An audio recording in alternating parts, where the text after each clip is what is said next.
everyone. Welcome to another episode of Tea Time with Tommy, the pro wrestling podcast with Tommy, NORBZ, and me.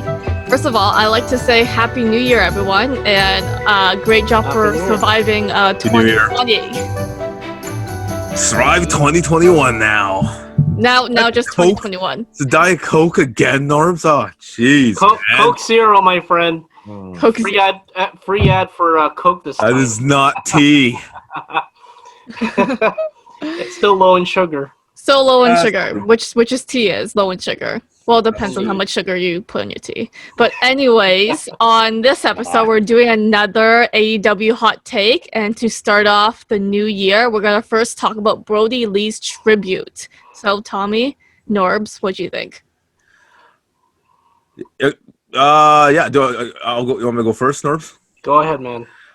So basically, yeah, it was very, very touching. I think it was one of the, NORBZ agrees, one of the most, biggest tributes in wrestling that I've seen. Basically, the whole Aew Dynamite was based on the celebration of life for Brodie Lee. Had a lot of the wrestlers of AEW talking about how they'll miss Brodie Lee, how they appreciate Brodie Lee as a not just a wrestler, professional wrestler, as an individual as well. And they had his son, Brodie Lee Jr., at the end, which is really, really emotional. Like if you even if you're a guy, you can cry about it. Where the son was presented the TNA belt from Cody Rhodes, and Tony Khan, the owner and president of AEW, they presented the belt to Brodie Lee Jr. and his and of course his mom, and Brodie Lee's now unfortunately now widow, presented the belt to them, and it was just emotional overall. And they even did a post match after that too. So it just shows how important this guy was, how really beloved he was. Like you can't hear one wrestler say anything bad about Brodie Lee. Like he was just an amazing person. And yeah, it was one last thing, guys. It was probably, I heard reports are the biggest ratings in AEW history that one night. So just shows how Brodie Lee will be missed. What a great professional wrestler he was, and human being as well. So yeah, Brodie will definitely be missed by the wrestling world. Yeah, he made such an impact in the locker room, and he made a lot of friends. And it was an emotional night last week on Dynamite. Brodie Lee passing away. His tribute show was on last week. They had the 10-bell salute in the beginning of the show, and it was rather. I was in tears. I was in tears. Wow, NORBZ crying. Yes, yeah. One of the few times that really touched me. It was a very memorable night for everyone, for Brodie Lee, and for the fans too. His faction, the Dark Order, was in every match of that night, and they did very, very well, and a nice fitting tribute by AEW, and a nice gesture and respect by Tony Khan to present and retire the first version of the TNT Championship title to Brodie Lee Jr. It was a rather emotional night. I can't explain it more. A huge viewership there. He'll be truly missed by everyone in the wrestling community at large. So yes, rest in peace, Brodie Lee. For sure. Let's all raise our glasses to Brodie Lee. Okay, so our next topic, a little bit more New Year's theme now. So New Year's Smash Night 1 live on AEW Dynamite. NORBZ, do you want to take it off first? Yeah, it's going to be another action-packed night on Dynamite on Wednesday. To start off the new year, there's a whole bunch of matches. One of them is the women's title match between Abaddon and the champion Hikaru Shida for the women's championship. It's Abaddon is a sadistic, frightening individual.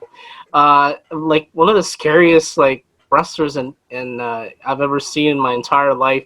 What she did to Hikaru Shida not too long ago on Dynamite, that was horrifying.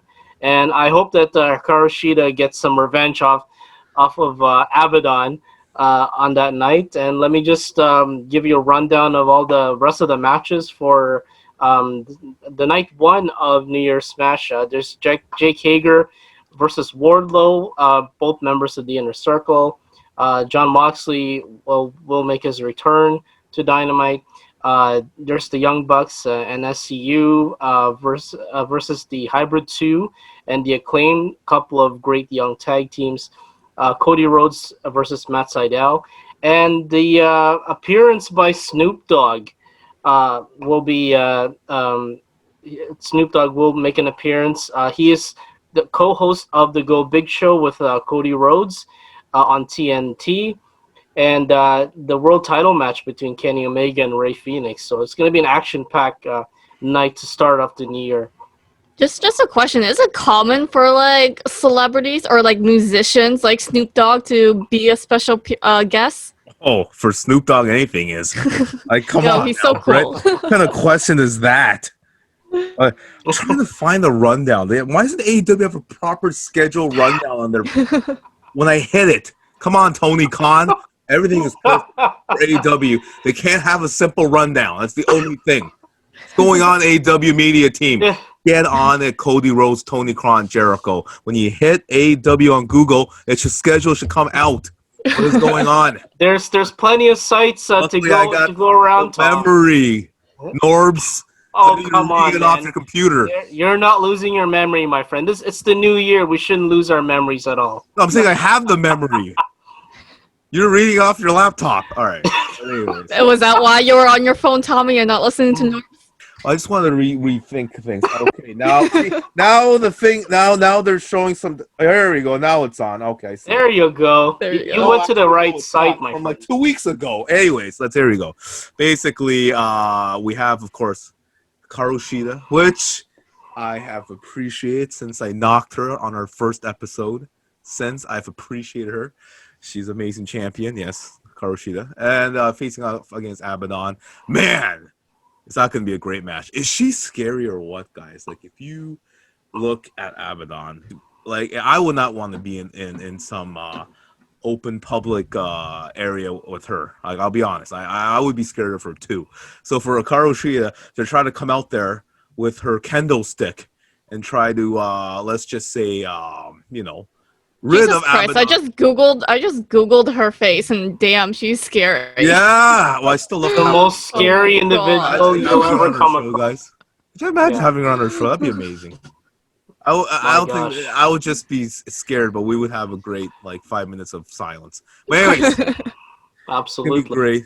I guess she bit Hikaru Shida's neck. NORBZ, am I correct? Yeah, not too long ago on Dynamite. Yes. Wow. That was horrifying. I thought that that was it for Shida to lose that much blood on her neck and shoulder. Like that was absolutely terrifying, my friend. Oh, it was so bad. She had to be sent out on a stretcher, I'm guessing, and yeah, it was just not pretty sight. But she is determined now, Hikaru Shida, to defend her. I think it'd be her toughest challenge ever, guys, ever. Hikaru Shida is a great champion warrior, but she's up for the toughest challenge of her life because it's Abaddon. I don't know how they're gonna be. She is so. I would be shitting my pants just looking at her. I don't think I can ever be in the ring. No. Yeah, I've had nightmares. I definitely have nightmares of Abaddon. Oh, if I ever. Come across her. My goodness. Doesn't have nightmares, and I think Hikaru Shida is having nightmares right now. But I can't wait for that on Dynamite New Year's Smash, and of course with other Snoop Dogg coming on as a commentary. Did a great job with the Tyson and Roy Jones Jr. fight for all the viewers who didn't know us about that, and I think he's gonna have a great commentary. However, WWE not happy.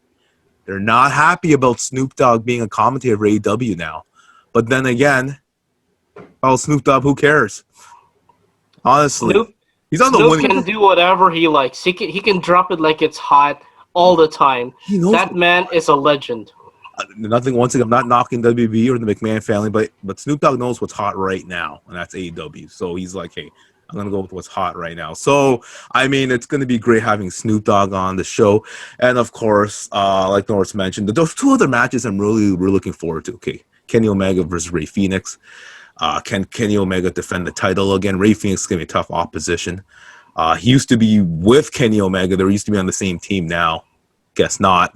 And of course, Wardlow against Jack Hager. Interesting. Surprised Chris Jericho allowed this to happen for the Inner Circle. Will this break up the Inner Circle? Whoever wins this match. It's already breaking up already. So well, I mean, there are some like rumblings because the Inner Circle has that many members, but it's just too big. It's just too big of a group for them to be on it, especially Jake Hager and Wardlow, the two mastodons, two beasts in that faction. It's definitely it's too big of a group for having all of them there.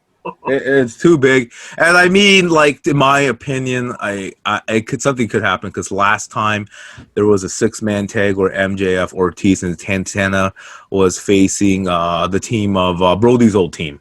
So I forgot the Dark Order, I believe their name was, NORBZ. They faced them off, and Hager was going to help them out, but Guevara prevented him from helping out because Hager's going to fight Wardlow now. And Brodie Lee Jr. with the Singapore cane hit on MJF. That was amazing. They have a future superstar, Brodie Lee Jr. Yes. Absolutely.